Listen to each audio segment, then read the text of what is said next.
Hello, everybody. Welcome to the Spells and Stripe podcast. Today, we have a very special guest for a very special reason. Nate, would you like to introduce yourself? I am Nathan, and I make videos. I guess I made that one. I made that one video where I was like, "Hey, you know that top there? That's like a top, and it like spins like a top. I think that might be a top, guys. I don't know." I'm Yeah. Stripe. I Hi, everybody. Hello. Yeah, we got Nate here because Nate has made Deltarune videos. I've also made Deltarune videos. Stripe, have you ever actually made a Deltarune video? You just like I the made series. Undertale one. I made You the did Sans make one. the Undertale one. I made the Sans one. All right. I assume you'll make a Deltarune video eventually. I don't know. I don't really have much to add to it. That's fair. Well, you're making a Deltarune video right now. Isn't that? Not really. I'm not making it. Like you do all the editing. That is I'm providing true. my voice to it. Yeah. Talking about Deltarune Chapter 5 just released, and I really want to talk about it, so I dragged in people to talk about it with me. It's true. You don't have to give me an excuse. They actually came to both of our houses and kidnapped us. It's true. Yeah, it was kind of annoying. I had like a thing going on. I had like things. Yeah, well, they're dead now, so it doesn't matter. Deltarune Chapter 5. We've all played it and beat it. Nate, I've done the secret boss. I did not get the egg. I watched the video on the egg. I know Stripe didn't beat the secret boss. I think they like watched. I think we're all like caught up to speed, right? Yeah. Yeah, I got egg, boss, the route that's weird. I got most things. Oh, I did not do the weird route, but I watched the videos, and we'll talk about it. But holy, yeah, we'll get to the weird route. There's definitely stuff we need to discuss with that. Yeah. Before that, we can talk about the pacifist route. Yay. So I've got a little list here of just, and I've sent this to you guys, of just kind of the order of main Deltarune topics related to Chapter 5 that I just kind of want to go over. First off, one of the biggest talking points after the immediate end of like chapters 3 and 4, the immediate like reception, is there was like a lot of hate on Toriel for how she acted at the end of chapter 4.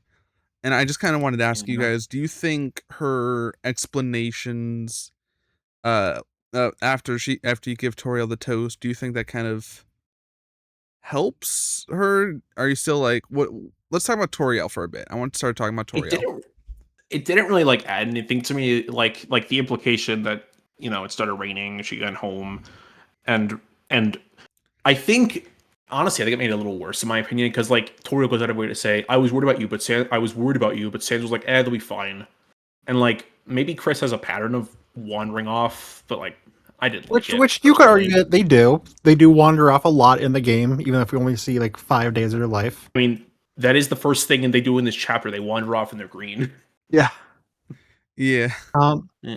I did hate Toriel at the end of the game. Like, it was definitely a bad moment for her, but I get it. I did not have anything against her. As for what the chapter added to it, honestly, it makes it almost feel kind of worse. I kind of agree with Nate. It went from okay, you had like one little bad mistake to, oh, so you were actually worried for them, but you decided, who cares? Never mind. Doesn't matter, I guess. Fine. I'm just gonna go make flowers at the festival. Bye. Yeah, it went from one little like thing I can look past to, oh no, you realize what you did was wrong. You didn't even really apologize. Oh no, Toriel, no. Also, another thing, when you make the choice, when you talk to her after giving the toast, one of your choices is, we were locked out. If you say that, Toriel's like, what? No, you weren't. That says a few things.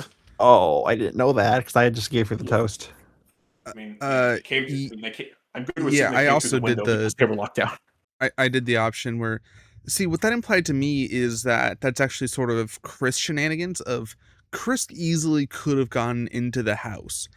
But the player, they didn't want to go back in the house because they wanted to go into the dark world. and do all their, evil uh uh Chris shenanigans of Okay, I doing do the think dark the world. thing is, Toriel doesn't know that Chris is like possessed by a demon and is actually like evil and fricked up, is working with like the knight and all that other stuff. Right. Yeah. To them, Chris is just a kid. And Toriel does have a comment of, and this is the weirdest part about, I think, the whole exchange for me, is that apparently Sans said that, oh yeah, I saw Chris hanging out with Susie. And it's like, I don't think we see and I didn't actually go back and check, and I meant to, but I didn't. I don't think we I see guess Sans at all in chapter 4. no. The Clopen thing. The Clopen thing. I do think the thing is that Oh, that is, yeah. You do yeah, see Sans in the morning, but that's yeah. still And like also several Sans hours. does have some sort of like fourth wall awareness. So, and he does talk to the player directly, so he could just think that they're fine that way. I guess. Speaking of Sans, I guess him restocking the fridge is supposed to be like, oh, he's good, guys. I swear, he's good, guys. He restocked the fridge. Yeah, because there was a lot of hate towards Sans as well. Arguably, I might even say even more than Toriel. So, like, they wanted to try and double back. Like, don't hate like, the most iconic character in the series. Yeah, I He did do say like Chris. that Sans stocked the So, fridge. It's like the Yeah, one, like, I don't know.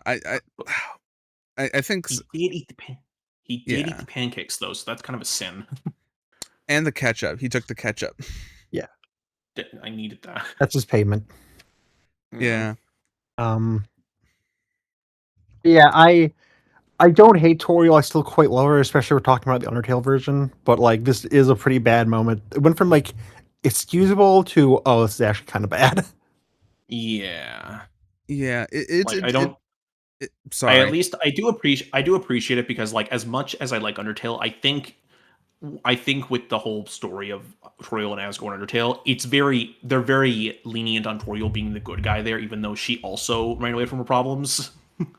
So I think Deltarune be trying to balance it out and show that they're both flawed people, which I appreciate. Yeah, Yeah, yeah, Toriel is a character I've definitely like grown to understand a lot more. Just because it's like, oh, there's a lot of nuance in her character that I didn't really pick up on in Undertale, because in Undertale it's like, oh, she's the tutorial, and that's kind of that. And I think Yeah. on a surface level, she seems like the most basic character in Undertale. She's only one without anything like deep or unique or interesting about them. But when you really think about it, there is a bit more to her. Like, it's not even like, oh, you play the game again and you like find new scenes. It's just like you just notice things. I'm not good with words. Why am I a podcast co-host? uh, I'm not good with words either. I don't know. it's almost a bit of a shame that because I'm assuming we're not going to get too much extra Toriel content in chapters 6 and 7, because there's Say going to that be a lot again. of other stuff going on. Okay, Um, you did it one time, Stripe. That's it. You don't get to do it anymore. I didn't say that. That was all Robin. um, Well, I don't think we're gonna have that much space for extra Toriel content, which is a little bit of Yeah. a shame, because I really wish we could have seen Toriel actually interact in a dark world, but Yeah, so I think it's pretty clear that like next is gonna be about the Noel's holidays, family. Yeah, yeah, and the Dark World's gonna be in their house. And the or the chapter after that will hospital. just be like the final one, Hospital's which will also a bit. probably like Hospital's merge the also. worlds. Yeah. Hospital's also a pretty popular pick, which I think I like more than Holiday House because Rudolph is like spoilers. He fell down. yeah. I think it has to be either the hospital or Noel's house. those are like the those are like the last two buildings in town aside from the shelter that like. Well, yeah. Actually, chapter 6 takes place in Icy's Pizza. I'd actually be down for that. It's just fun. Um, yeah, not even else I'll say about Toriel. We should probably keep going. There's a lot to talk about. We don't want to be here forever. Yeah. Yeah. Speaking, I don't actually have a transition for this. So the festival has been something we've been building up to since, I think, at least chapter 2, maybe even chapter 1. I don't know if there's any dialogue about it in chapter 1. But we finally got it. And there's like a lot of specific stuff we can talk about in the festival. What was your overall vibe. What was your overall like experience of like just that overworld area of I like thought the festival was neat. I didn't really think that much of it. It was For just how kind of a much?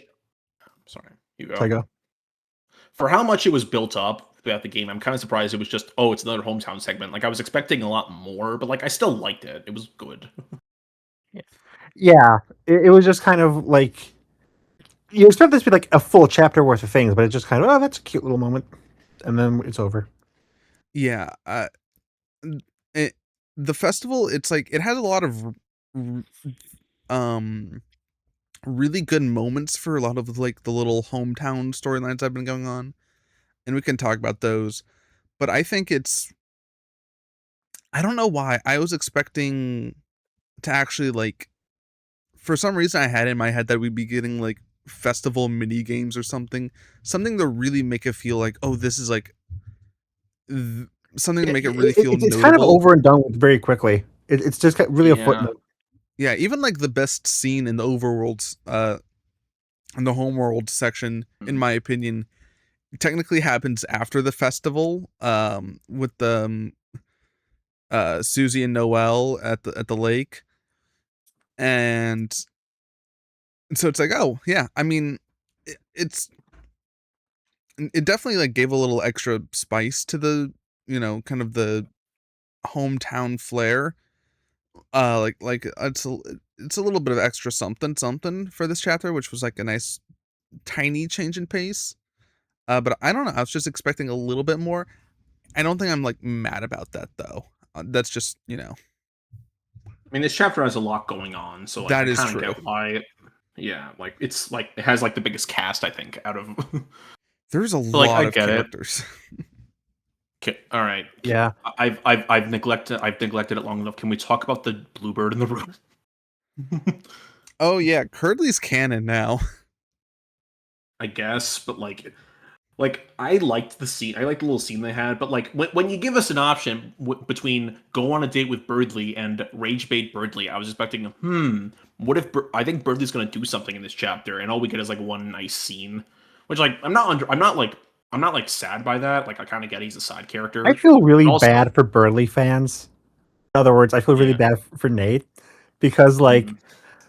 it feels like Birdley should be major, just like how the other like honorary Fun Gang members like Lancer and Noel are Noel, like consistently part of the series. Like, but no, meanwhile, Birdley is just like he gets like one brief gag scene per chapter.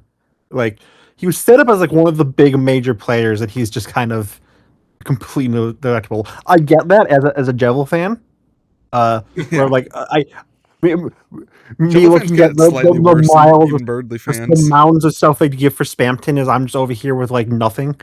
The difference is that Jebel has a reason to be like only there for a little bit because one, secret boss, and two, he's free. He's free from the game. Birdley is Birdley is like an important guy. Yeah, it's I understand like Ouch. why they have to write Birdley in a way where he's not super important because of the weird route where you can, uh Kill him. yeah. Uh Well, I mean, I kind of solved that with the weird relic for this one, but we'll get to it. yeah. Um, Uh yeah. Anything else you guys want to say about the fest? I'm just trying to keep us moving along because this is a pretty big there's a chapter. few There's a other lot of them. things. Briefly, the quickest one is Jockington grew the beard. Was that, Yeah, were you guys expecting, because I was expecting like that to happen and then like the roaring would start, you know? I was I putting a had a lot big of stupid emphasis on that. when that first teaser came out and they showed him with the beard. I had a big dumb theory. See, here's the thing: snakes are reptiles; they cannot grow beards reasonably. And yes, I know this is a cartoony game, but hear me out. What if he was just like my theory was, what if he was eating chocolate ice cream, okay, and then it got on his face, and he was like, "Wow, I have a beard now, I guess," and that would be the joke. That was, but like that's That probably that would have been honestly, funny, but like had you said that to me like 7 days ago, I would have believed you. yeah. But like, um I think I didn't really have like a big reaction over it. I was like, oh damn, okay. speaking of things that I would have expected slightly more gravitas to it. Sans Susie draws three people and gives it to Sans, and that's definitely in Undertale's bunker.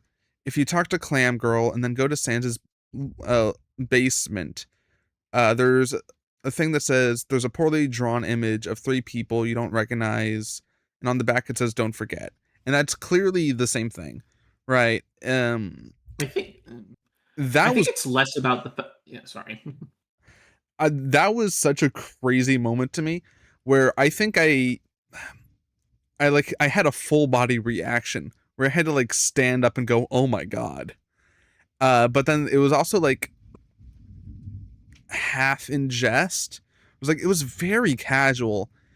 But also everything Sans does, it's like it almost feels like your Sans is doing something important, but also it feels like he's doing absolutely nothing at all, and it's such a weird vibe. What was your guys' reaction to that? I got the feel like I did agree that I felt a little mundane, but I think the idea Toby's going for is like this is simple now. It's like a simple gag, but like Sam's gonna like later on when stuff gets more dramatic, that drawing's gonna have a lot more significance. I think that's what he's going for. All But like right. I was a little surprised by it personally. I like that whoever's on the drawing can change. Like I think on weird route it's specifically Chris, Susie, and Rousey, but on normal it's Chris, Susie, and Noel. Um, I think on the normal route, uh, or because the way I did it is, I think in my chapter 3, I had a conversation with, or my Chris had a conversation with Rousey, where Rousey was like, "Hey, Chris, when Susie's at the festival, can you get her some ice cream and say it's from me?" And then Chris will say it's from Rousey to Susie, and then Susie will be like, "Okay, I'll draw Rousey too." And I Oh don't know yeah, if, yeah, yeah. If you yeah, I yeah. don't know if But if you don't, Susie draws if you herself. don't, I'm pretty sure if you don't do that, Susie draws Noelle instead of Rouse. It Okay. doesn't Uh, really matter at the end of the day because Stripe, did you have, what was your reaction to that? I didn't really have any reaction besides, oh, that's probably the one picture. Okay. Yeah, I'm sorry. No, that's fair. Um, uh, You have to the audience at home. I am just kind of like the regular standard Undertale Deltarune fan with like the two biggest freaking nerds on planet Earth who know every single little detail about this series and constantly overanalyze it. So I must be like, oh, this was cool. This was cool. They're like, okay, so here's a lore implications. yeah, on guys, the one hand, you have you don't someone who has understand. played the game, and on the other hand, you have someone who has watched Device Theory twice. And on the other hand, you have the guy that scans the wiki for the origins of pixels. But Yeah. yeah, but I didn't really. But yeah, I think it's a very important thing. I didn't expect it to be so casual, but yeah, I understand your reaction. Yeah. Um, what I'm curious because I actually don't know the alternate, because I know there's several possibilities for this, but I don't. What did you guys do in the Burger Pants segment when you go to Noel's the front area of Noel's house, I and you can either, accidentally triggered the event that stops the festival scene before I went to that, so I didn't actually see that. I do know of it, but I didn't I actually do that myself. I chose a an ice cream guy because after looking at all three options, I think an ice cream guy is still the best choice in the long run. I also chose an ice cream guy. Originally, I only found this out when watching Born Losers Gaming playthrough of Chapter 5. I didn't even. I immediately went to Burger Pant, or sorry, an ice cream guy, and so I immediately had that scene of like, go to him, because in my head I'm like, Yowie. It was not Yowie. It was Sadie. I j- I like that. I like that tweet. That's like, what did you expect was going to happen, guys? What did you expect was going to happen here? I'm Yeah, not I'm not gay, nice Kim guy. I saw that of the fucking Diary of a Wimpy Kid, but with their faces. Um, there's still a part of me that believes in like chapter 6, or the chapter after chapter 6, um, that there's gonna be that Pizza Pants will come around. I part of me believes in the in homosexuality will win. We'll get to ships later, I assume. forgot all nothing to Yeah. add to that, but like, Have you guys seen what happens when you choose over Bratty or Caddy for it? I have not. There's still a lot of like little options. Like I've only seen the one for the actually this is another question. I as- I assume you guys did what I did where you had Noah and Susie go on the Ferris wheel. Yeah. Yeah. Yeah. I still need to see the other options. The only option I know about with in regards to extra Ferris wheel options is I saw a quick thing is that if you do an aborted weird route, like you stop it in chapter 4 Uh, where so you don't actually give Noelle the thorn ring. If you go to the festival with Noelle and do the Chris and Noelle for the Ferris wheel, Noelle will just outright decline and be like, "You can't tell me what to do anymore." And it feels very like, "Oh, she's talking to me." So there's that. There's that little fun little tidbit. Um, yeah, I really want to see all the little options though for that because I'm almost holding on to it. I'm almost like waiting to do all that because it's like I just I just like the fact that there's more chapter 5 out for me. I just want to sprinkle it out a little bit, let it yeah. last a little bit longer. On my most recent replay, I chose some different choices. Nice scenes, whatever. Yeah.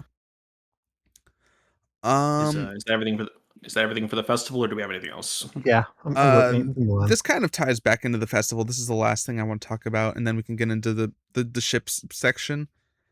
Real quick is Caddy's reaction to Noelle and Susie holding hands. That feels like a really big setup for chapter 6, right? I kind of get that, yeah. But on one hand, I think it's kind of funny if the idea is that that Caddy is just jealous.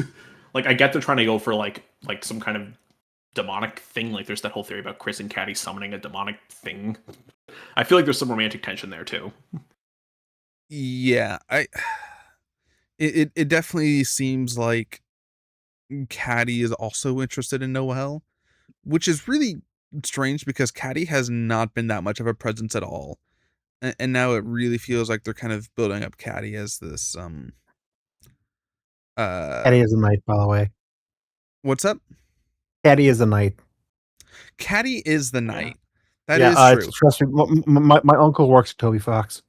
And My it's uncle works. actually not a bat that the knight uses, it's actually Jockington. Yeah, yeah. The beard is just it just overtakes him. He just becomes the sword. um and and then okay, so after the festival you Oh, go actually, and have wait. Should we mention that Onion Stand is freaking dead? what's up? Who's dead? Onion. Oh Rudy? yeah, Onion's son. Yeah, Oh my god, Onion. that's right. They killed Uh Onion. They kill Onion and sell him for free. Yeah. did you guys notice that technically the sprite's name is normal NPC, the weird fucking bird thing, the Gaster follower. Uh-huh. Yeah. Yeah. They say it'll be 2G but they use regular dollars in Deltarune. G is only an Undertale. So it's more proof that like, oh, this is Undertale Gaster doing stuff to Deltarune, right? And that's This how is Yeah. this Gaster's. bird. This Yeah. is Gaster's child. His name is Normal. Yeah. Yeah. The Gaster follower followed him into Deltarune and then Killed killed Onion. Onion-san. Uh, yeah, People don't I figured we had to bring that up because that was like one of the biggest. Like, what? Tell me, what are you cooking, dude? yeah, It's and Onion. I also Honestly, saw during that someone Suzelle scene, during that yeah. Suzelle scene, I was half expecting when they were getting into the water. I was half expecting them to be like, "Hey, do you smell something dying?" Yes, uh I guess we just talk about Suzelle. Or do you have something you want to say? um I just wanted to say I do think that there's an interpretation of in chapter 4 if you go into the lake area you can talk to normal NPC there. I believe normal NPC there, and he says, Yeah. wait, don't. And people are like, and the person I saw was like, oh, what if he's just echoing what Onion San's last words were? And it's like, oh, fuck. Or what if he's Jesus just saying, Christ! or what if he's just saying, wait, don't, I'm fishing for dinner. Jesus Christ! Why did they kill Onion? This is the weirdest development. Like, that actually gave me the biggest reaction of the whole festival. Like, what the what? It's such a weird thing because it's like, I don't know. I guess it gives like oh, the song of the sea that Onion San was talking about must be like genuinely really dangerous, and it's like, what? And yeah. Could Uh, it's crazy how fucking Onion San is the darkest thing in the normal route. Yeah. I mean, it's the only like real death. Like even Flowery, they at least like fixed him up. Yeah, like I mean, you know, there might be another one with fucking Rudy thinking it was a good idea to go up on a tall ass ladder and Yeah, do well, lights. let's be honest. We all saw that one coming, right? Yeah, the man. Yeah, like no one saw freaking Onion Sun dying. But speaking of Noelle, though, we should probably talk about Noelle and Susie. Yeah, we probably do I'm just trying to keep this moving because we have so much to talk about. I don't want to be here for 3 hours. That is fair. What you mean, yeah. Susel, I think the ending festival scene of the three of them was genuinely like Toby Fox masterfully like doing multiple ships at once, because obviously you have Suzel, which is like, oh, they have this very sweet moment, but then you also have like Chris in the background where it's like you could easily interpret like I've already seen like some fan art of like Chris like overhearing and like getting jealous, and it's like, wow, what a way to like all your ships will make you sad. Damn, that's the Toby Fox. I just hate ships. If only Chris had some kind of bird to take them under their wing to like make them happy again. Who knows? But where would we ever find something like that? Why the fuck did Chris have Birdley's feather? there's no. I've been trying to dissect that. Like, where and when could he have gotten that? I mean, sorry. Yeah, I mean, obviously, there's like, you know, there's a part of me that likes to believe that Chris just had that, like, even before the game started. They collect them. It's part of their feather collection. Yeah. I like that. Like the first couple chapters, it was obviously it was pretty clear that Noelle liked Susie, but Susie seemed a lot more like nonchalant about it. You didn't even know if they really like was going to reciprocate. Here it was just like no, it was so pure blatant. They freaking Noelle adores Susie, and no, oh wait, Susie loves Noelle, and they're definitely going to be like the big couple of this game. It's yeah. One thing that I thought, because I remember back in chapter 2, there's a little bit of conversation of like, oh, is Noelle's like over obsession with Susie like kind of toxic and unreturned? And in chapter 2, like I can see where they're going. And I think one of the things I like about Noelle's development of getting more confident around Susie is her crush has sort of developed from being just like this weird little crush to being like, oh, this is genuine love. And like I think one of the coolest ways I saw that was in chapter 2 when Noelle is part of the party. She like follows Susie down, like just stares at her tail and like blushes. But here she's like looking forward, and you know she's being with Susie, and she's, you know, she has these moments. But she feels like a lot more confident around Susie in a way that makes her romantic feelings feel a lot more genuine in a way that's really sweet and also goes really well with her character arc.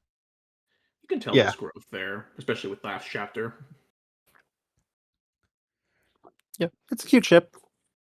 Yeah. 101 wasn't cute.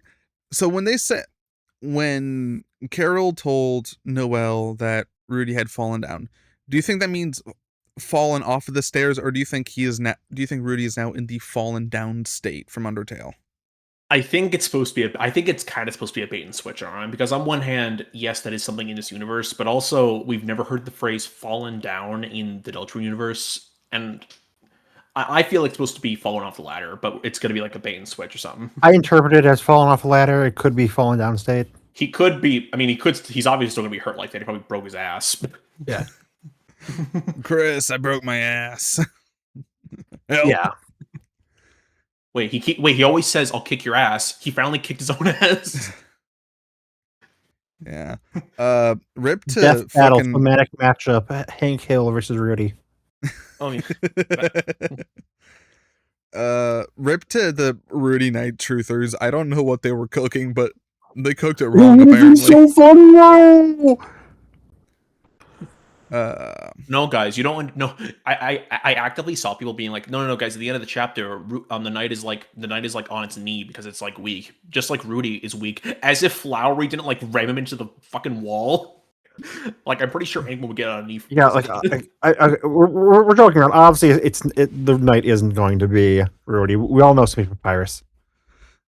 Honestly, the more people say the word Papyrus Knight at me, the more a small part of me wishes it was true. Yeah. The papyrus stuff, like, on one hand, I think it would be funny if he was relevant, but also on the other hand, me and my friends just think it would be really funny if there was all this build up throughout the whole game, and at the very end, you can see him in front of the house going, "I'm Papyrus." That's it. That's all he says. Boom, the end. It is I, Papyrus. Goodbye. Yeah. It just feels like, I think people are looking a little. I mean, obviously you can link what you want, but I think it would be funny if people are looking. They could pull a mic again and say, "Hey, you're looking too deep into it." Okay, no, this is the last game. Okay, second to last game. That isn't FNAF. That to say, "Oh, you're looking for deep into this," like that's the entire point of the game. Yeah. I do hate that we're kind of in this state of fandom where we have to overanalyze anything. We can't just have a fun joke or a fun story. I'm looking at you, Digital Circus fandom, but like, yeah.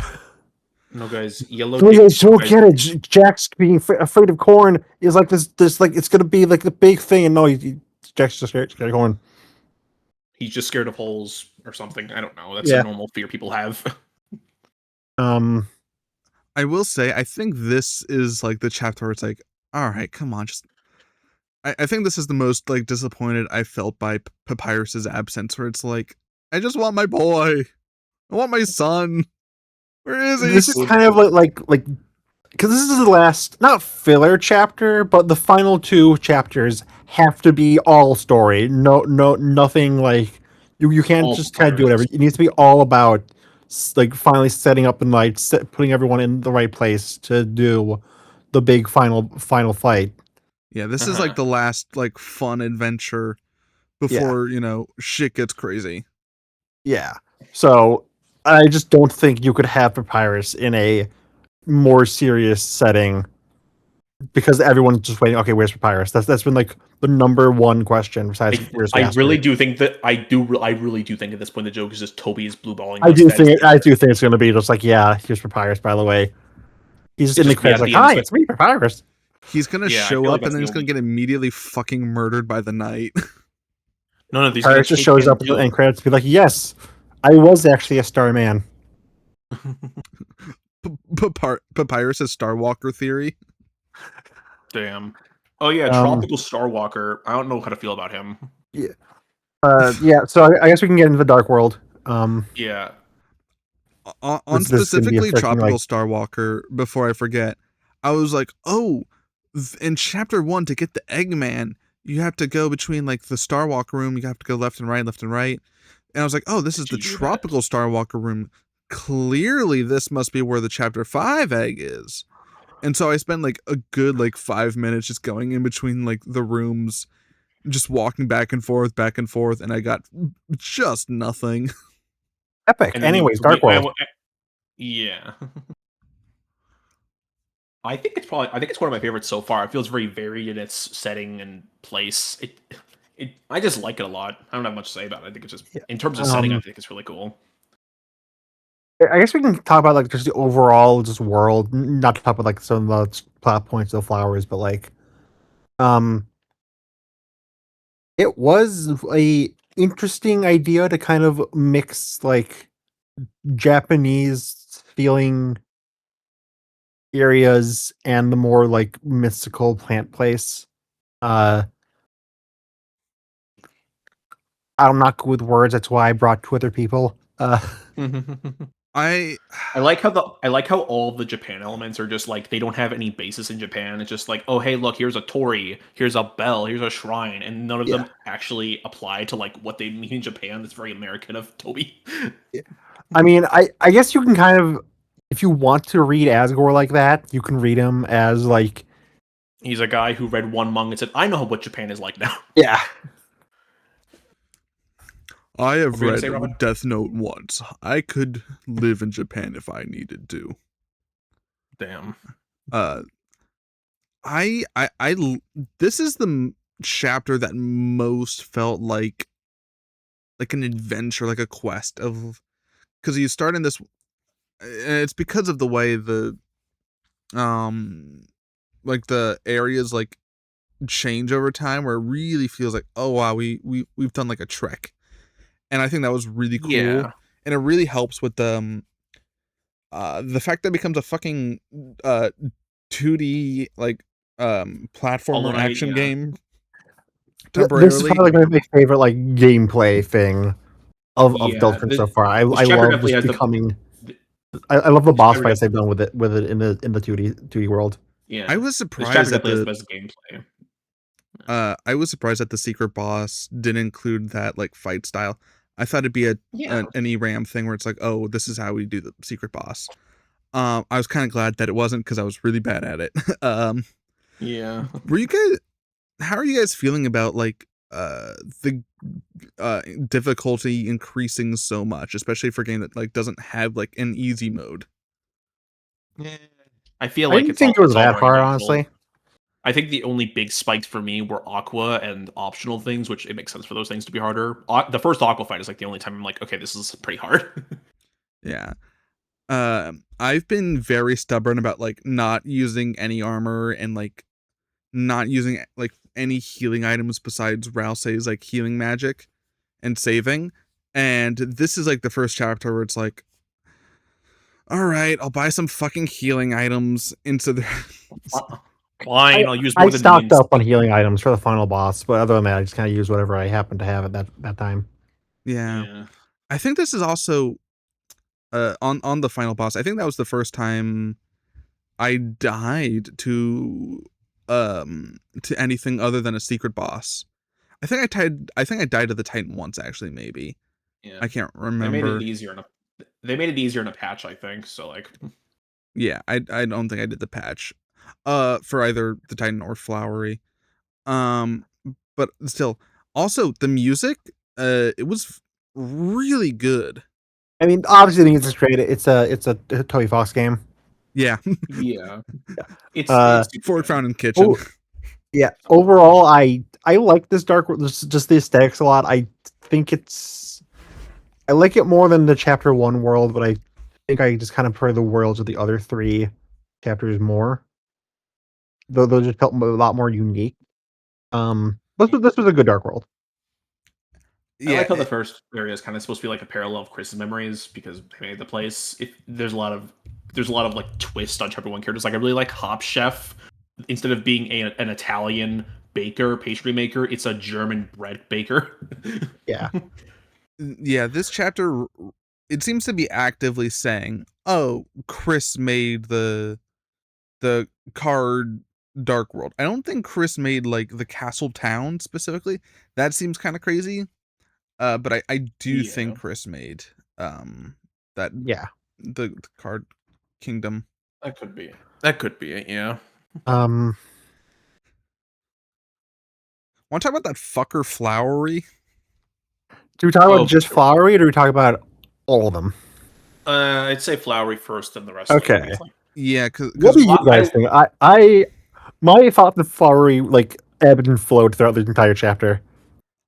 I look, at first I wanted to punt. Sorry, you go first, Robin. I think after like my second interaction with Flowery, I said, okay, if I get to fight him, I'm going to kill him, and I'm gonna let Rousey be the one to kill him because I need this fucker dead. You were mean to Rousey. It's like that. It's like that one frame in IW Sonic. You hurt Cream. It's you hurt Rousey. Yeah. Unfortunately, when I did try to murder Flowery, Rousey does heal Flowery and be like, "No, we're doing this the right way." It's like, dude, I mean, come on! I was telling you, opponent, whatever. I really like that scene. Speaking of where like Flower is like trying to console Rousey in his own way, and then Rousey just brings up, "Hey, if I had bigger balls, I could fucking kill you." And that's why Rousey is the quite literal goat. It's so funny. Yeah. Do you guys not like Flowery? That's kind of the vibe I'm getting. No. I like him. I was waiting for Robin to finish. To be fair, of like the main Darkners, like comparing him to like King, Queen, Tenna, Gerson, or Old Man, I do think he's. I think I might like him a bit more than King, but he's still like. I like hating him, but he's still he's still not like my favorite compared to the others. I do think he's probably my least favorite of the Flowers. I might have to like double check that, but he's very puntable. That's the word. Yeah, I was kind of just like mouth aghast the entire time. Like his intro cutscene happened, where it just became all anime, and the entire screen was filled out with anime. I was like, wait, a fucking like did I my game switch or something? What's going on? We that had was another like a whole full year, body like, reaction. We had a whole like year of like, okay guys, here's my unique golden flower designs. I made like the petals and part of his design. He looks like a flower. Then Toby's like, okay, here's a human man that's kind of yellow. He's a generic anime guy. It's just funny. I like that his face kind of looks like Rudy. I think that's a cute detail. Toby, buddy, pal, you don't gotta make such obvious, blatant attempts at Tumblr sexy man. You were the Tumblr sexy man, like merchant. You don't gotta try this hard. If Flowery ends up being a Tumblr sexy man, I'm quitting. I'm blowing up Tumblr. Any doubt? Come on. I mean, he's not in a suit, but like it's close enough. He's like he's pretty much in the same level as like Tenna and Spamton. And like, no, of course.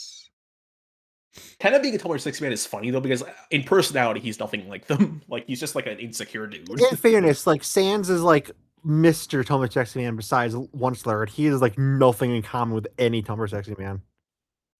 He's not a villain, he's not tall, he's not white skinned. I know he's a skeleton, but you know what I mean, shut up. He doesn't wear glasses. He just happens to be like the face Tumblr sexy man. Yeah. Even though, like, what did you guys think of his? Oh, sorry. What did you guys think of his voice lines? Flowery's voice lines. I turned them off.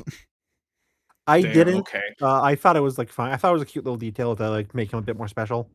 They remind me of this is gonna sound really bad, but they remind me of fucking Danganronpa and how they like reuse simple voice clips. I think that was the intent. They're trying to go for like a visual novel thing, which I think is really funny. Yeah.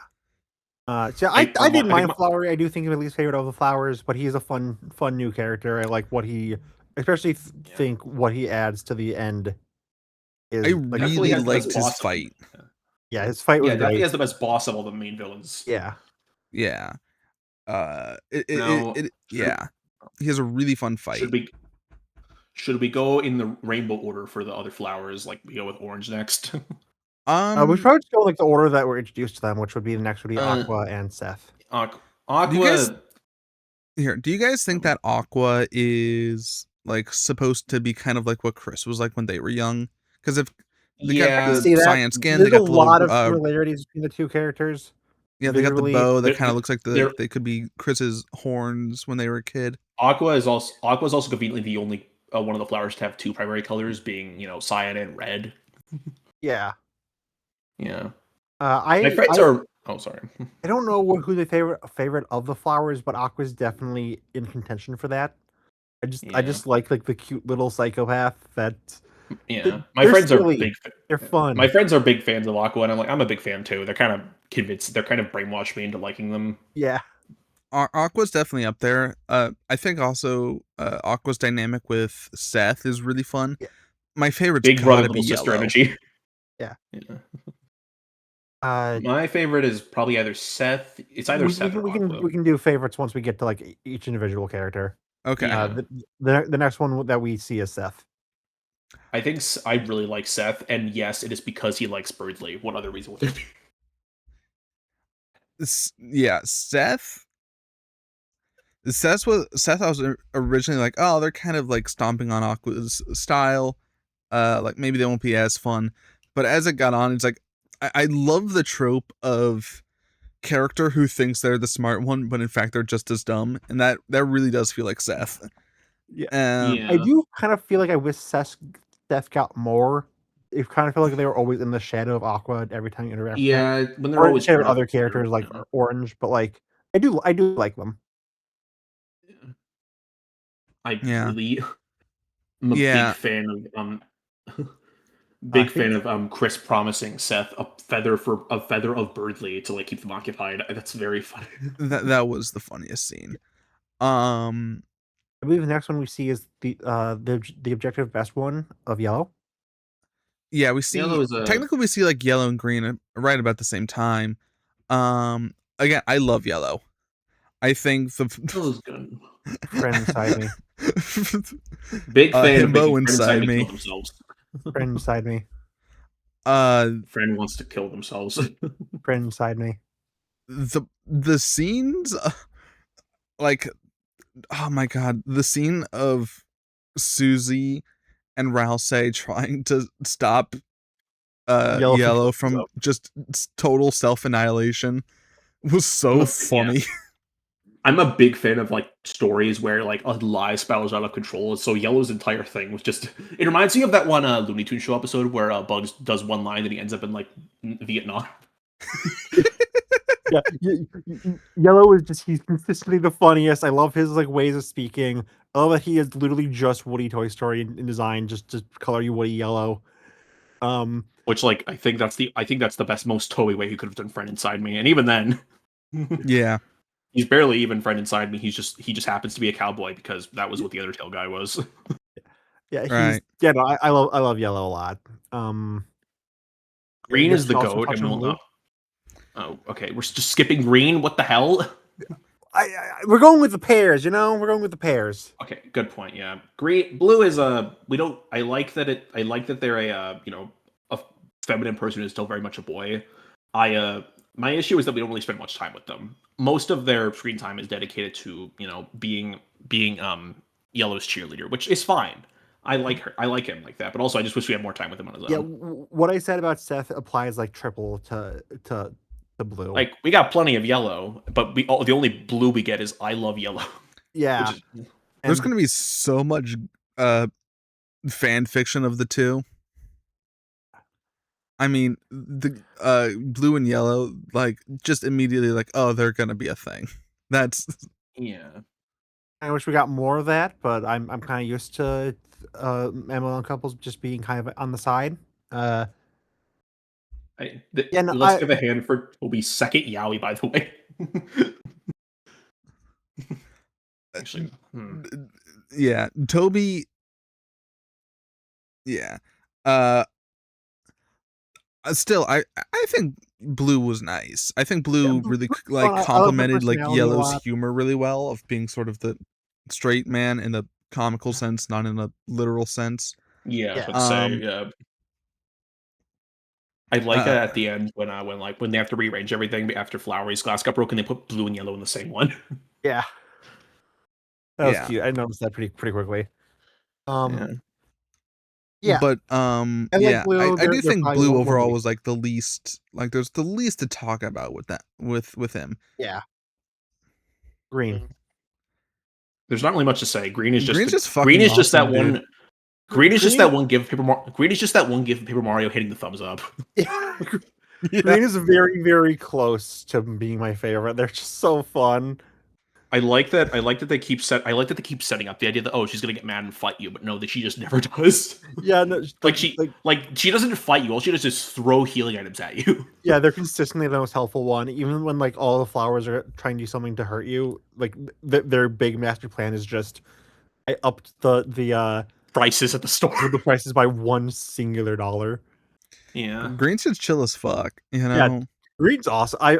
Green seems to be like the most popular one online. I'm not sure how long that'll last because usually like that's how it goes. Usually the meme character's the initial favorite, but then I someone guarantee you else that will pop Flowery up. and Yellow are gonna be the most popular ones, probably. Probably. Yeah, but I'm glad Green's getting their time in the spotlight. Orange. I like Orange. I did all the voices for Deltarune, and I did Orange's voice like this, and I think it was fun. Sounds like a South Park character. Yeah. Orange is like Orange has the same issue as Blue, where I think like Orange gets a little more time because like there's an entire area dedicated to her, but like, we don't Honestly, really get to see her till I the end. kind of wish that the joke was that Orange actually does just look like a big shadow monster. I think that would have been a bit more like subversive and funny than they're actually like a small little mouse. I like what they do with it though, like how they're actually very insecure about about how they look in their presentation, and how they turn from how the gang starts by mocking them, then realizes, wait, that's kind of mean actually. Yeah. Yeah, I think Orange. I like that joke. There's two actually. Also, Orange's dynamic.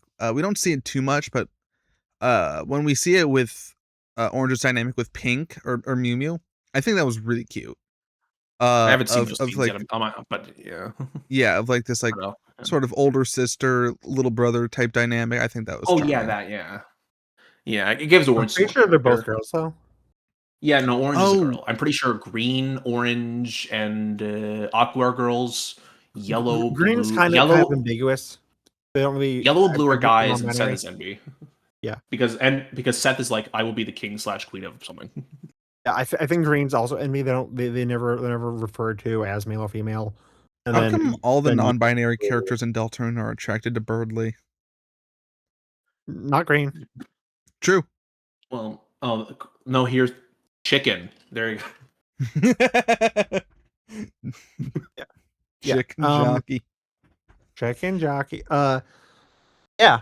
So that's all the flowers. They are pretty fun side characters. We forgot about Pink, for them to be just shoved down our throats for the next like year or two with constant fan arts and tons of rap battles, and they're probably gonna get like a plush and something.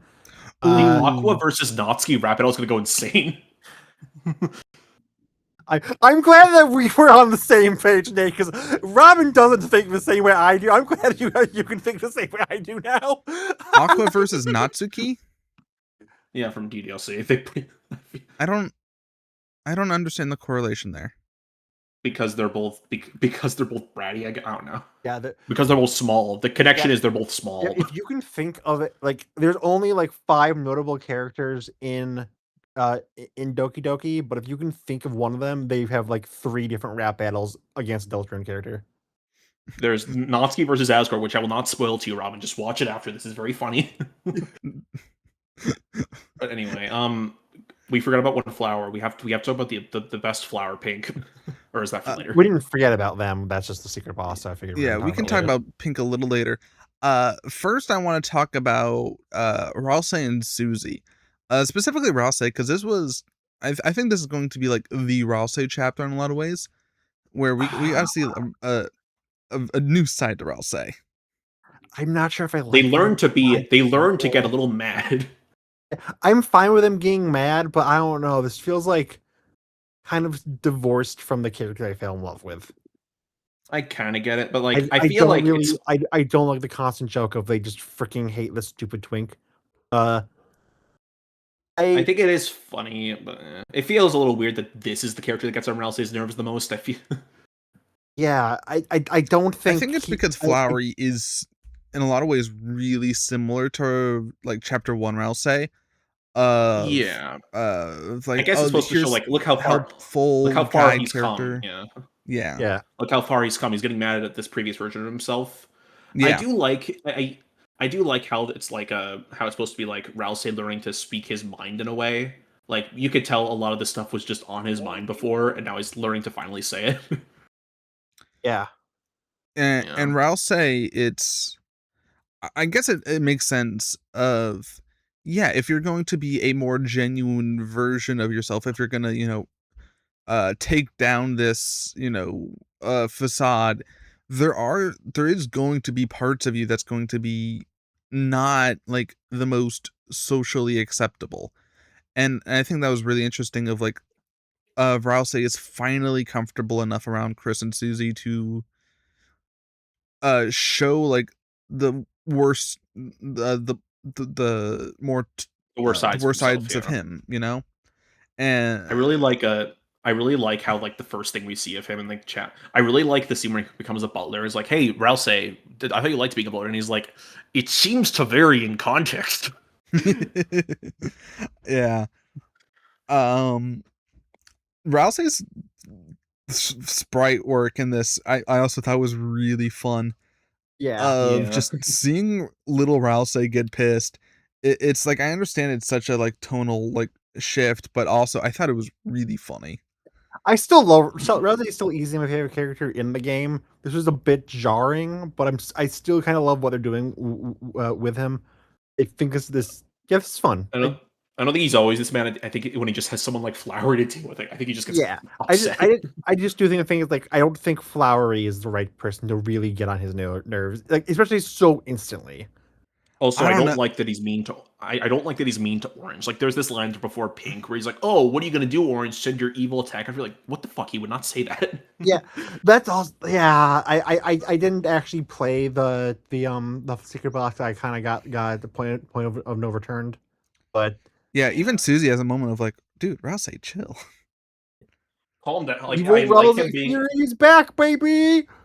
But yeah, I kind of understand where Rousey was with Orange because Orange just especially in that like essentially kept lying about Rousey, and I think like oh that would kind of tilt me. And like I think that's also Especially one of the because, things where it's yeah. like I wasn't like me personally on like Rousey hitting Flowery is I also immediately was like, "Oh, I gotta fucking kill this guy." To Flowery, like I was immediately like, "Oh, I do Well, not vibe with him." I think it's. I think it's smart what they did with Rousey because on one hand, if you hate Flowery, Rousey's right there with you, so it's like a stand-in. But on the other hand, if you like him, Rousey's just funny. Yeah. Um. The Yeah. problem is that I liked Flowery and I didn't like this take on Rousey. Yeah. Yeah. Worst of both worlds. I as I think more about it, I do get what they're going with, and you can't keep Rousey exactly how he was. But even then, they added so much to him with other chapters. This just still feels like this still feels wrong, especially the part of him being so mean to Orange. Like I didn't like that. Yeah. Yeah. Um. One more thing about Rousey is I don't know if either of you have seen this, but if you do in the castle town in chapter 5, if you go into like the cathedral area, there's like a little climbing mini game, and like one of the best times you can do for that, you get Rousey like dressed up as a princess, and he's like, well, I guess it could be either a prince or a princess, I've been a prince for so long, maybe being a princess for a little bit will be fun. And with how prevalent of a theory of about trans Rousey, like I don't know if you guys saw that. I don't know if you have any like thoughts on it. 99% of the things I've seen about this chapter is about trans Rousey more or less being kind of Tra- not confirmed, but trans heavily into that.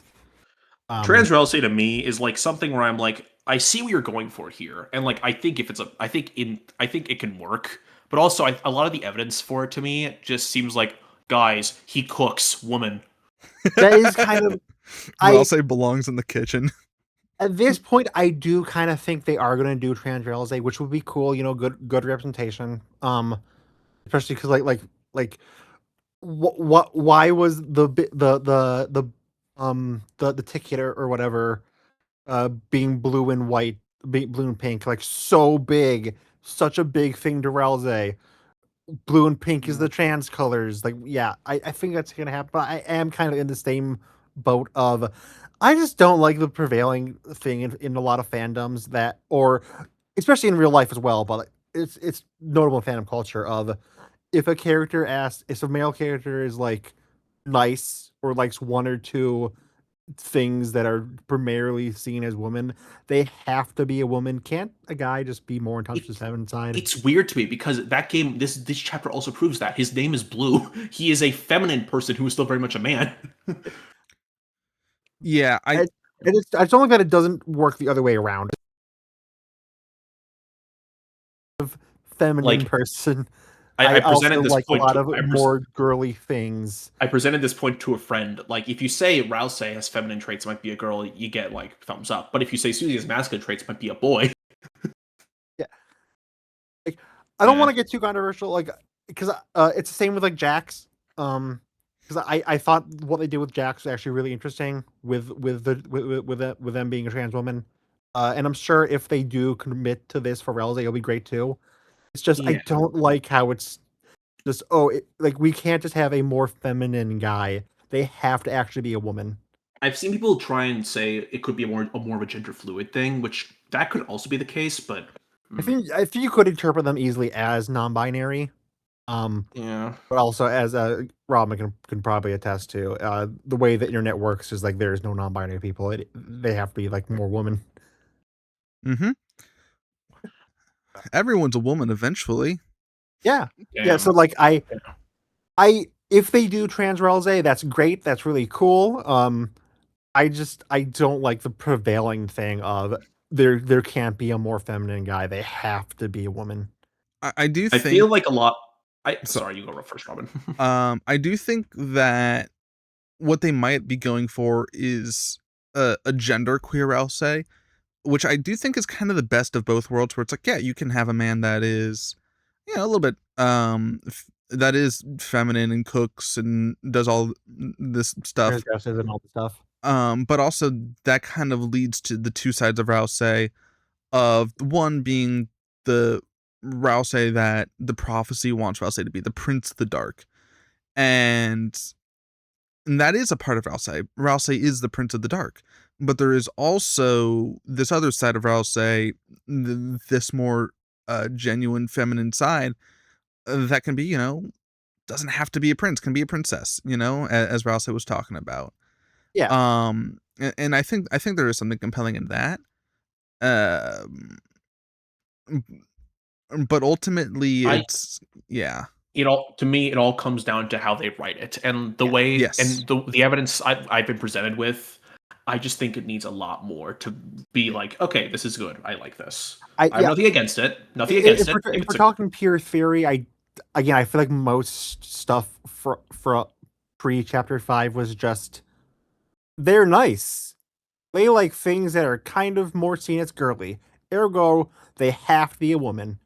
Which which is like, and there's also evidence like, oh, he's called boy by Lancer a lot. yeah, Which I think is which which like again, to there's me a lot of things in this chapter that I feel like are really pointing towards trans girls. I'm seeing some people just straight up say it's confirmed, which I don't think it is, but no, yeah. I definitely I can see it happening now. I think it's actually like genuinely on the table. I would not be against it. I think it can be written well. Toby's been really well with queer representation. Obviously, granted, I have a few issues with a lot of some of his queer rep, but like I'm sure trans reality will be great. I don't like the whole thing of if we can't have a more feminine leaning guy, it has to be a I'm be yeah. a be a woman. It has to be a woman in disguise. It has to be a trans I think woman. my issue with it is that people are like my is that like Rouse likes who he is. It's he likes Yeah, how he looks. This is proven in multiple scenes. But like people frame it as like, no guys, people frame it like he's ashamed of how he is. He hides his tendencies, which he doesn't. He's proud to cook for his friends. He likes dressing up in dresses. Like he doesn't seem closeted to me. that is true. I think me and Nate are kind of overtaking this conversation. I I'm feel like the sorry. I'm actual sorry. non-binary person should probably weigh in a bit Yeah, more. I'm sorry, so Robin. sorry. You go. Sorry. On Pride Month, no less. Sorry, Damn sorry. Um, it. I'm sorry. I'm sorry. I'm sorry. I'm sorry. I'm sorry. no, You go. You I'm just go. joking. Um, I honestly, you two have been putting it into words better than I really can. with yeah, again, if they do go with trans, I'll say Toby Fox will cook. Toby Fox, uh, Toby Fox does queer rep in such a deeply interesting, phenomenal way that very few other writers I've seen, even in like queer writing queer rep that I've seen like truly like fully replicate. Uh, Toby Fox can cook, uh, Which is why especially when I it comes really to queer want to women. create what he would do with like an Airways character. Yeah, Partially because also I need just one notable character. yeah, uh, yeah. Toby Fox must have been like several like profoundly uh like grand queer female authors in a past life, because anytime Toby has to write a queer female, he cooks, and I don't know I don't know why. I don't know Why how. is it that straight people are so Every good at time he writing has queer to stuff? do a man there in the background for like 3 lines. Yeah. um but yeah, so if he does trans Rouse, it'll be great. If he doesn't, it'll Yeah. be great. If it's more Rouse, it'll be great. Rouse is awesome. I'm gonna love Raul Rosé no matter what, and it's always great to have more trans representation. Of course, that's why I think Jack is pretty major. I kind of wish there was more trans male representation because there's just like nothing, but I get it. Um, Either way, I think he'll be great. Well, you have I just Spamton. don't. Stanton's not trans. There, There's a there, whole there. there's a big Yeah, there's a big there's theory a new about it, theory going around that Spamton is a trans man. which like I like. That's I haven't based seen it actually. in But yeah. fully. Um, yeah, it's just I don't like the prevailing thing of we can't have more masculine men. They have to be a woman, Yeah. which I feel like this puts people into boxes. Uh, Yes. let people if they think they're trans, they can be trans, but don't like make them. Oh, you like dresses, you like cooking, you like the color pink. You have to be a woman. Yeah. Yeah. I will say I do think like the one thing I do like about the trans Rasa headcanon is the idea of like there is this like real prophecy that is dictating your life actively in every moment that says you're a man, but then And you you kind of defy realize, it. wait, am I? I think that's cool. But I don't know if that's Rouse's story. I just think that's a good story. It's kind of like what Yeah. they did with Mirabelle in Stars in Time, where like the the religion she's in says she has to find love, but she's Arrow. She doesn't want to do that, and Surfin helps her like find a loophole that still like respects her religion and also respects her sexuality. Yeah. Mhm. Everyone should go play in Stars in Time, by the way. Uh, there is also a little bit of extra Susie content of Susie is also learning to embrace her femininity in a lot of ways with the whole bow scene. What do y'all make of that? I thought it was a cute scene. Don't Well, know much more. This is definitely I more of a after 2 very Susie heavy chapters. This is more of a Rousey heavy chapter. Or even she took a 3 step chapters back more. here. 4. This is more of Susie's game, Yeah. basically. So This I is appreciate getting a lot more focus on Rousey. even in the Rousey chapter, Susie gets the 5-minute Suzelsi. Yeah. Like, yeah, it makes sense she takes a bit of a backseat here. There's a nice scene in the palace where, like, I think it's after one of the bosses where she talks to you about who she likes and how she thought Chris and Noelle were a thing beforehand. Yeah. Good, yeah. Yeah, no, not really much to say about Susie. I liked what they do with her. Her scenes were cute, but this is not really her chapter. I wonder I what. think it's fine after like more or less 4 chapters of just mostly being about her. Sorry, this is just genuine. I wonder if there's any like aborted Weird Route content for that of Susie's talking to Chris about, oh, I thought you and Noelle were a thing, because that that seems like prime That would potential be for interesting. aborted Weird Route nonsense. That We'll would get be interesting, yeah. what really else is there? Like we talked about the flower people. We talked about Rousey stuff. Should we What talk about about Asgore? I guess I think Yeah, Asgore do is you probably want to Oh talk yeah, about Mew Asgard. or Asgore? Asgore first. Mew seems like and then you gotta keep people Yeah. watch to the end or something. Yeah. Okay, yeah, sure. Asgore. Asgore, I really like that he's not a boss fight. I think that was such an easy thing they could have done, but I like that he's not a boss. You never fight him. Yeah. Yeah, On one hand, we do miss out on some good Asgore motifs, but on the other, why would Asgore fight his child? The that is entire kind the of entire yeah. chapter, the entire chapter's motivation is get out of here. Yeah. Um, I do Asgore's been think kind that of. sorry, I go. Stripe. There you go. I do think that Asgore's like physical when Asgore pushes Chris out of the Dark World. I think that was like genuinely like holy fuck. You can't do that to your kid. That was it was a lot more physical Uh, aggression than I was expecting from Asgore, yeah, which it I feels guess just more makes like a sense. heated In moment. another universe he Feels killed just like more like 7 kids, but still.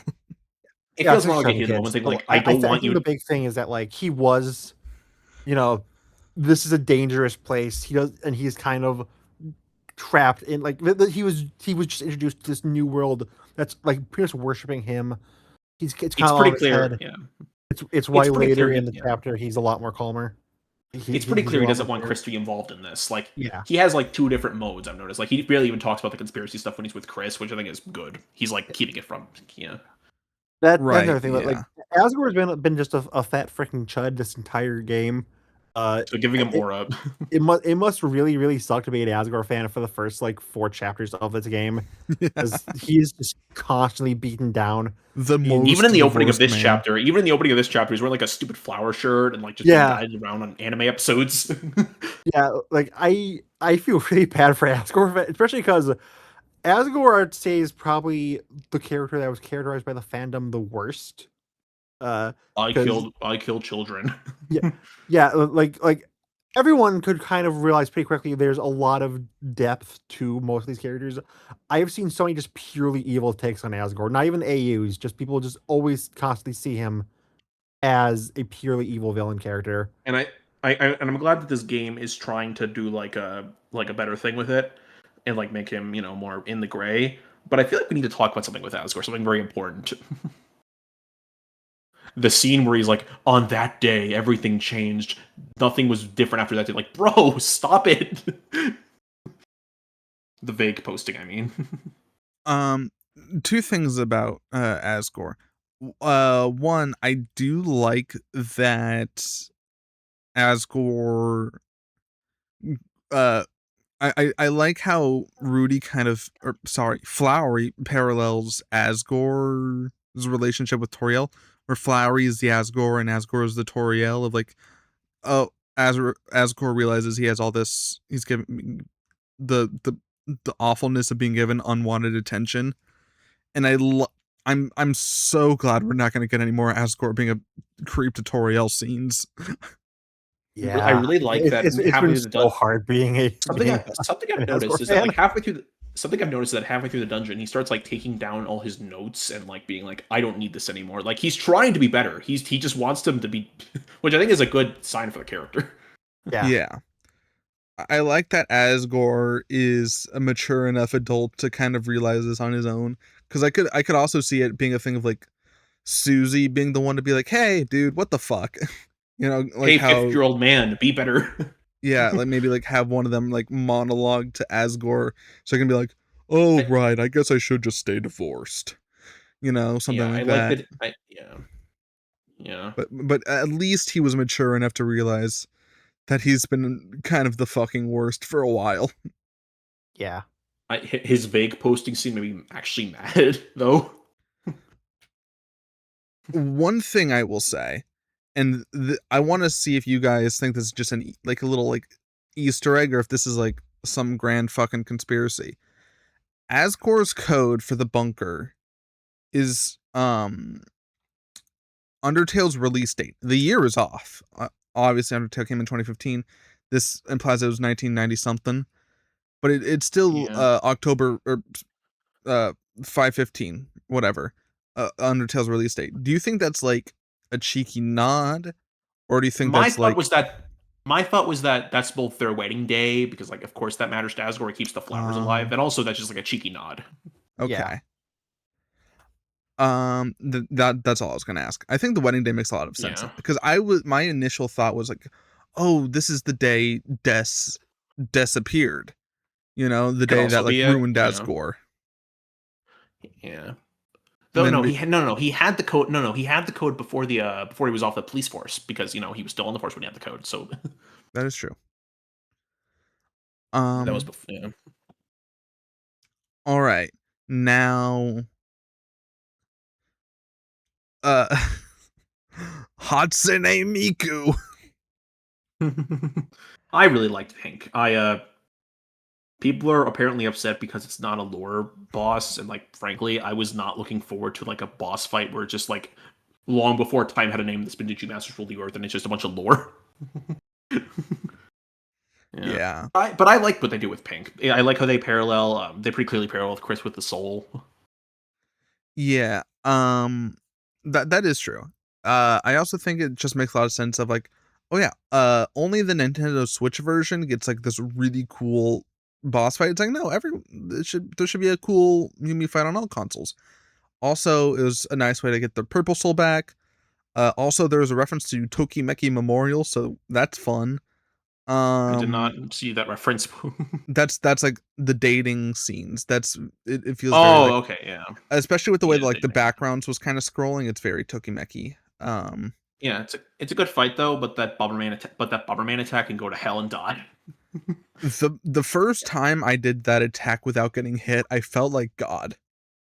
Like it's weird because the first bomb attack is like hard because they don't tell you where they go, but the big bomb attack they tell you where they go, so it's way easier. Yeah. Um. Yeah. I genuinely had to reach like a fucking flow state for that fight. It was crazy. I did really like it though. And again, there's also the Hatsune Miku music, which of course, I'm a big Vocaloid fan. I like There, that it's a lightner fight. I think it's the first one we're fighting a lightner in the game. yeah, not the first time, first secret boss Lightner, So for because we secret also fight boss, yeah. Birdly and Susie. Oh yeah, good point. Yeah, Um, and of course, it won't be the only Lightner secret boss fight because we will be fighting Jockington in Chapter 6. That will be the secret good boss. point. I've been saying What do you this. mean? I mean, technically, if you want to count it, we already fought Jonathan as the secret boss in Chapter 3. He's a What do you knight. mean? You're Oh right. yeah, You're of right. course, yeah. Um, I like that you get to choose what weapon you get after you beat him. You get like a big pool of choices. yeah. What? Like after you get the crystal, it opens a room where you get to choose one of the flower's weapons, a few of them. Oh, that's right. I completely Yeah, forgot about that because I was like, there is no way I'm getting any more P coins. yeah. I could only get one in my first playthrough, but not. But yeah, it's pretty hard to find them all. I managed to It's get kind of 6 funny. on my So own, which I thought was pretty impressive. I did yeah, eventually end up like going to like a YouTube video and just getting the other 4 and getting 4 more, but I felt pretty Yeah, good about. I do feel really bad that I didn't do the secret boss. Again, I'm pretty sure I got most of the coins, or at least enough to fight it. I just kind of hit the point of no yeah, return without knowing.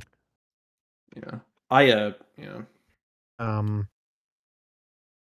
I don't really have much to so say about Pink. I think it's just a funny fight in a funny game, and I like the yeah, dynamic she has with Orange. I like how she's a shopkeeper. I'm pretty sure that's what the shopkeeper's supposed to be. I'm pretty sure that's supposed to be Pink. Yes. Cuz also if you go back there after the fight then you see she's with Orange now. Oh, yeah, oh, I didn't know that. I'll have to check that next time. yeah. So what else we have to do? We have to do the ending. We have to do the weird route.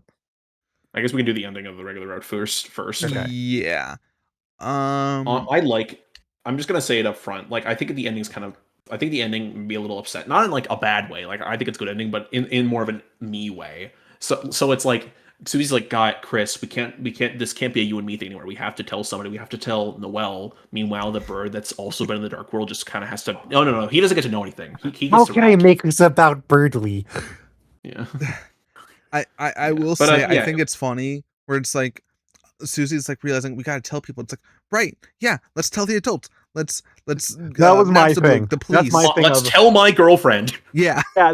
That was my thing of there's like 10 other people that you could have told instead of Noelle. Like, don't get me wrong, you can tell Noelle too, but like, tell some adults, dude. Mother fricker. I honest to God thought Tell Alphys, the person in the school. To tell Elf, freaking tell Napstablook, like their partner, He can phase through the he can partner in phase through the crime bunker. He is can just just get in gone. there. What happened to Undyne, by the way?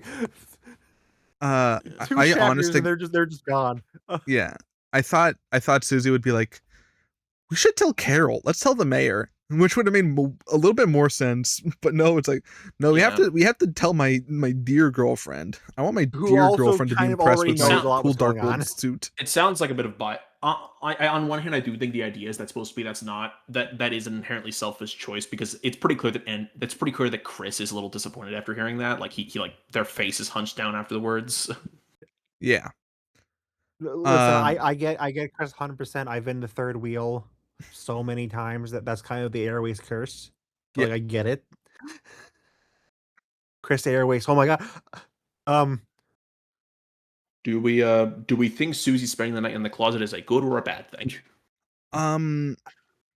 I think it's ultimately it's a sad thing. Whether Yeah. there's going to be like, oh, or she's getting corrupted by the Dark World for being in it too long. I don't think that's the case, because I think Rouse would have said something. I feel it's just more like she's neglecting her real life responsibilities. I remember a interesting fan theory that's been kind of consistent of Relze and Darkners, specifically Relze, are kind of represent how fictional characters are treated as real by a lot of people. And even though they're not like flesh and blood beings, they can still affect people like and their mentality. Sometimes it's good, we can learn stuff from them. Other times it's bad because we treat them as if they're real.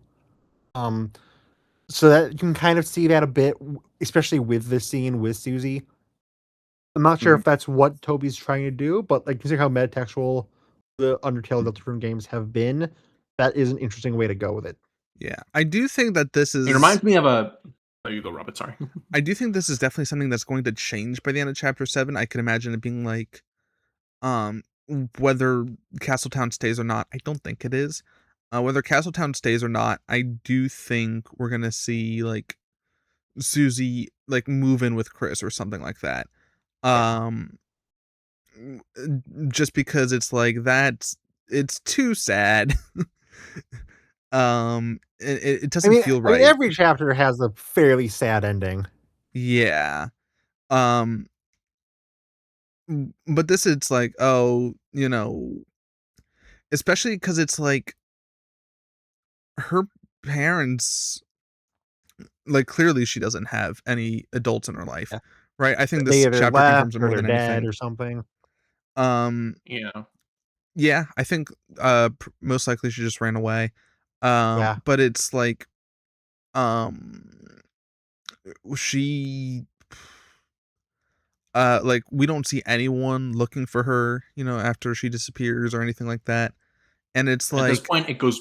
At this point, I feel like it goes beyond neglectful parents. It's like, okay, yeah, she just ran away from home. yeah, I just don't imagine there being any parents there. What Especially was with, it? oh my god, in the festival where Susie just casually reveals that she's been like eating dumpster food, and she never had Yeah. like a cinnamon roll that was like warm, because she's only had them like at night when they're thrown away, and it's like, my poor Jesus. girl. Wow. Thank God she's marrying rich. Exactly. That's the perk. But yeah, I like the ending. I think. Yeah, I sorry, do I think was the gonna bring- ending. Here you go. Sorry, you go straight. Kind of just to build off Susie. Are you guys aware of like the theory that Queen is based off of like how everyone's mother kind of like looks at the character?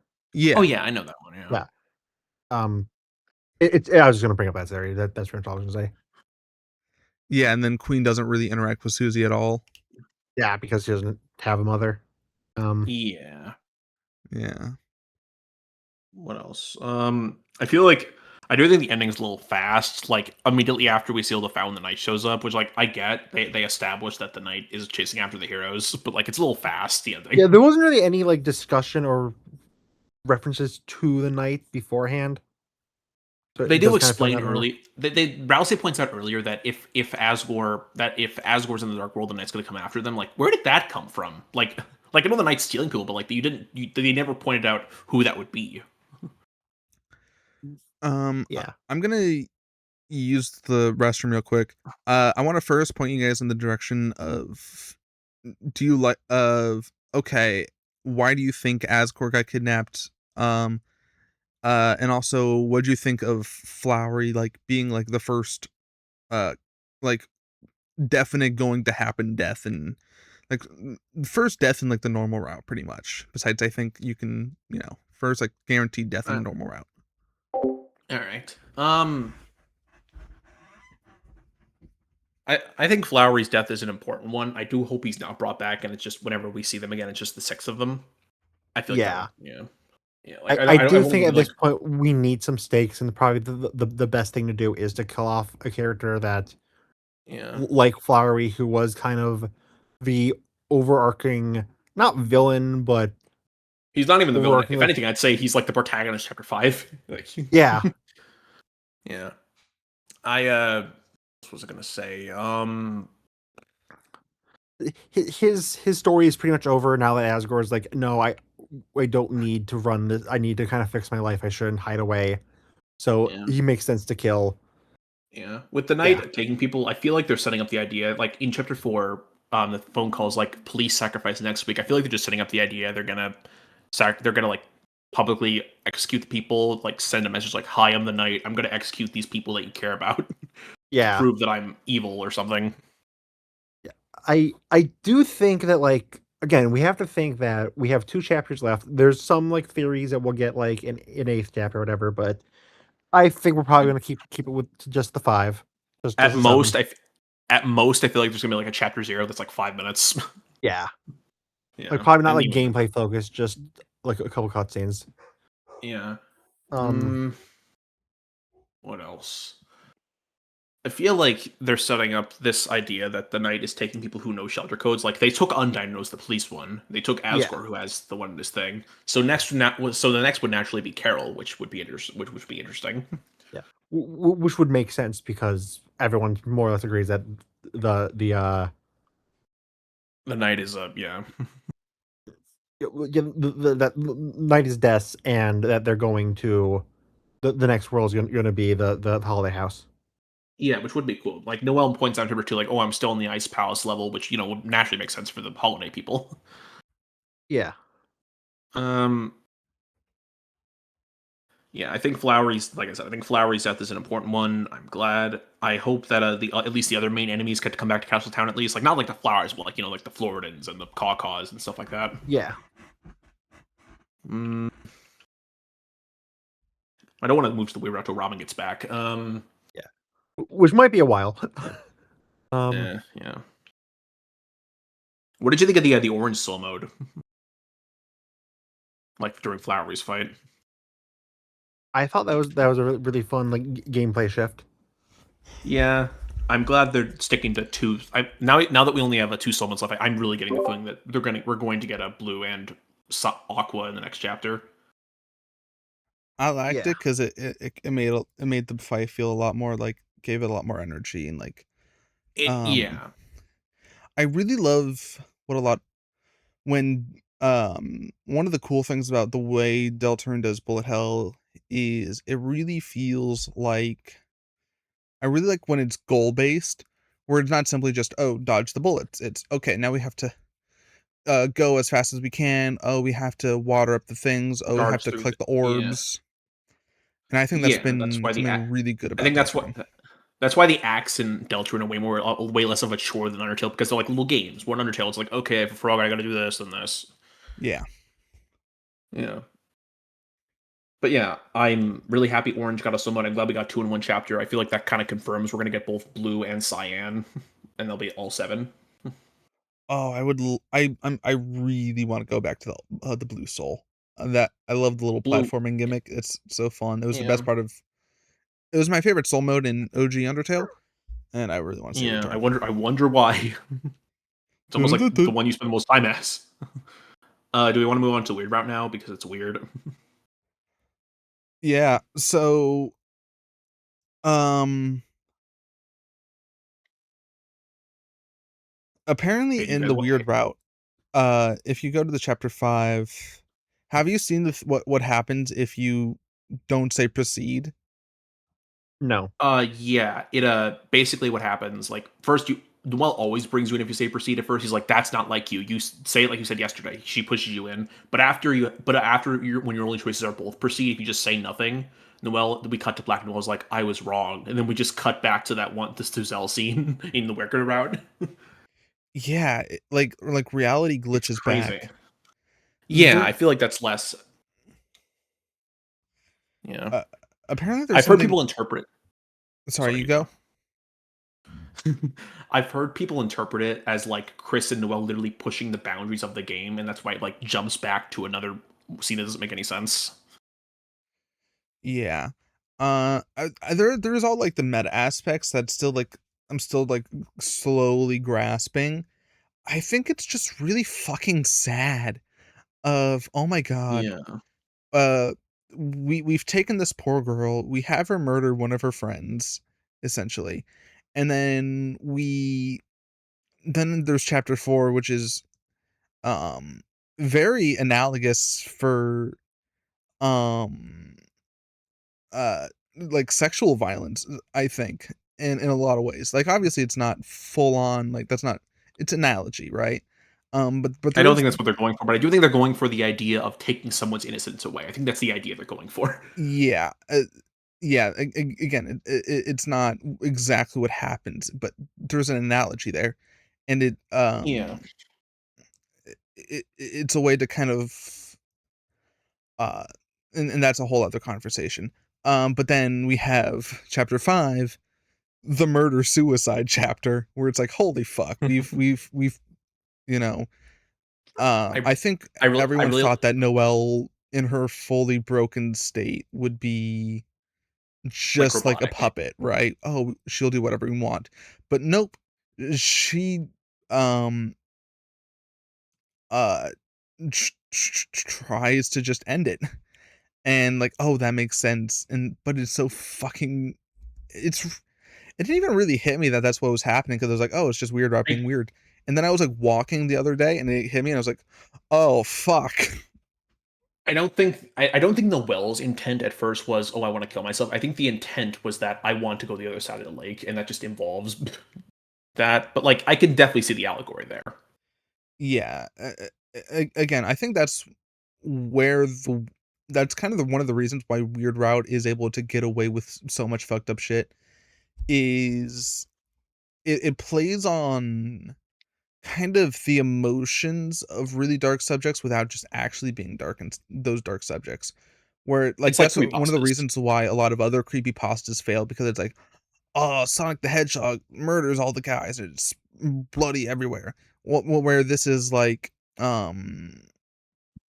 this is like, yeah, dark things happen, but this is more focused on the emotions of the dark things, and I think that's what makes it really engaging and also really, frankly, scary. Uh, Yeah. um, there's also this thing called breadcrumb, to get more on the meta technical side of theory crafting side of it all. Have you seen the breadcrumb theory? I have not. Is that thing that's reference to the Earthbound thing where you can take someone somewhere else? Yeah, it's essentially a way to like, it has something to do with sans, because you give like sand, you can give sans bread, and you can, and it like mentions breadcrumbs in that. But it's essentially a way to like teleport into a weird glitched out area in Mother 1, where it's like, it's just kind of like the like from the little bit I saw of it, and I don't know the full actual glitch in Mother 1, but from what I saw, it's like this town like that kind of just goes on forever in an almost like backrooms sort of way, where it's all like, here's the assets, but it's all placed in a weird, strange, glitchy way.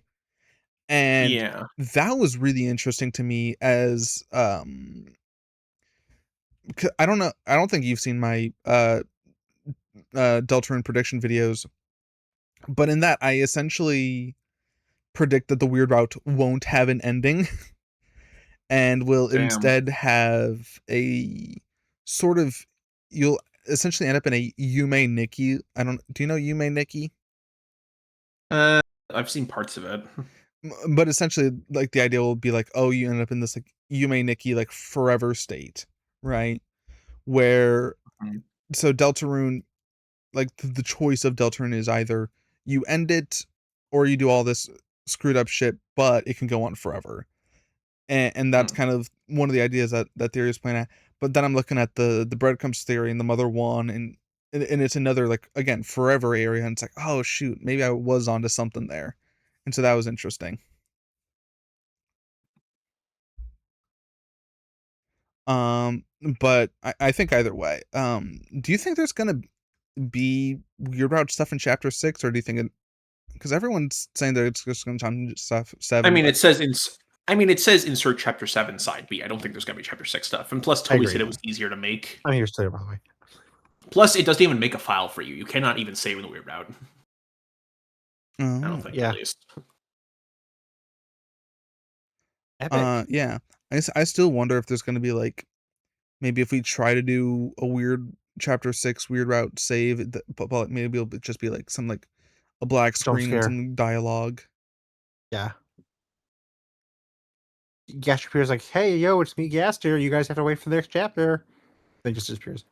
Hello, I am WD Gaster. What the So I fuck guess were you that is cooking? a question. When do you think chapter 6 is going to come out? I mean, Toby said, I'm pretty sure on it. When? Toby said that he's aiming for 2027, and I believe in him. I think there's a good chance this chapter 6 ends up in 2027. Which means we're gonna get 6 and 7. That's pretty cool. Yeah. Which means there's a good chance Deltarune is over by 2028. Yeah. Which is gonna be really fucking weird. Yeah, that's gonna be weird. I don't have anything. Yeah, I'm gonna need a new personality. I mean, you already need one, so like, I hate you. I'm trying to say. Damn. I'm sorry. I was silent the entire like weird conversation because it's just so depressing. I had nothing to say. Yeah, it's just bad. So I just kind of let you guys go, and now I'm just kind of worn out. I really like the walk around the festival beforehand is really sad. Also, with Susie continuously trying to cheer Chris up. Yeah. Weird. The weird route is so well written. That was Deltarune chapter 5. Oh yeah. Now we are entering the future speculation section of. I mean, we already said we all kind of think it's going to be Noelle's house, chapter 6, Dark World. Yeah. Noelle's house. Carol will seem like the villain, but it turns out she's actually like a secret hero. She was good the whole time, guys. Then she gets kidnapped by Carol is not homophobic. Yeah. And then chapter 7 is like just paying off everything. Fighting the knight. Susie and Noelle make out. Birdley does not appear at all in the chapter. No, he does, but it's just to get chat on again. It's just like, oh hey guys, get out, Birdley. Birdley kills the knight. Birdley is the knight. I mean, halberds were made to kill knights. Yeah, I saw that. Yeah, that's pretty much my thoughts. Do you guys have any like other quick things you want to say about speculation? I feel like it's kind of a game where, like, despite being one of the speculation pieces of media, 90% of speculation is wrong. I forgot to put this out in the festival part, but Birdley pointed out that if you go to a flawed pacifist run, where if you fight anyone in chapter 2, when Birdley like frees himself from the wire, his arm is like numb when he wakes up. So in chapter 5, when you come by him, he's in a cast, and he points out, "Hey Chris, I'm having some theories about why my arm is numb because the doctors can't place anything. I have some ideas, but you don't want to hear them." I feel like call it Kofi, but I feel like that's setting up something.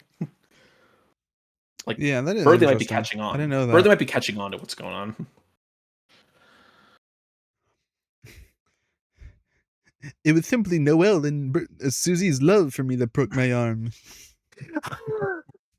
I don't know why Mr. Bird said that, but okay. Honestly, my name is Mr. Burns, and I'm the biggest Deltarune fan. Mr. You would say that though. Yeah. So I guess we can kind of wrap us up, mostly because we've been going for like 2 hours. Oh yeah, who do you guys think the knight is? That's an important question to end off with. I've been a Death Knight truther since chapter 2. No, guys, what if No, guys, what if it's Noelle? That would No, it's Des. yeah, it's gonna be Des. Everyone pretty much Look, it's gonna be agreed. Des, but I feel like the answer's not just gonna be is Des in a Scooby Doo costume. I feel like it's gonna be like brainwashed or corpse or I something don't like think that. anyone Yeah. thought it was like yeah. I don't think it's like. I don't think Des herself is evil. I think she was I think there's two corrupted. Turned to the Des's. yeah. There's a It's like Ghost. It's like Ghostface in the stream. I like the theory that a Des is also human and she also has like a headband of horns, just like Chris did. Yeah. I will. But I also will. explain how I will say I did watch a theory that that the night is actually like the amalgamation between Chris and Noelle, and is like I saw that one. Yeah, yeah. I don't know if it's true, but I thought it was a really cool theory, and it's so I it's an do like interesting that idea. theory. I have seen that of I like it. like the weed route version of Chris and Noel ends up becoming the night. I think that's cool. yeah. Though I don't really like the time loop part. I don't really get. Like, when did they learn time travel? Something about But like, Deltarune. There's a certain subsect of like Deltarune theorists where it's like it's all about time travel. You see, it all comes back to time travel, and it's like, what are you talking about? Epic. Because it's never been. It's like there's like I guess a little bit of it in Undertale, but it's like not a thing in Deltarune, and it's like people keep trying to make it a thing. It's like why? Why time travel sucks? Um. Yeah. Um. Yeah, honestly, honest to God, I feel kind of bad because I was kind of so ready to like make a Deltarune like ending prediction video after chapter 5, but it's like honestly all it did was make me even more firm in my beliefs from my last prediction video. So it's like I guess I'm just good. I already made the prediction video. Robin knows everything. I It's guess true. I'm fucking goaded. Chapter 6, Secret Boss Jockington. I'm still on that train. exactly. Are we? So is that everything you guys want to say? Are we good? I think that's about everything. This was Yeah. truly Adultery Chapter 5 Spells and Tribe podcast episode 5 or whatever episode this is. I think this is either 5 or 6, depending on if the Digital Circus video comes out. All right. We've been trying to do once a month. Guys, you know what they always say. Adulterune chapter 5 a day keeps the goners away. Goodbye, everybody. I'm replacing Robin Goodbye. on the podcast. Nate, you're my new co-host. Yay, spells and clones, let's go. I mean, no, clones and stripes, sorry. Yeah. Bye, everybody. Friggin'. Bye-bye.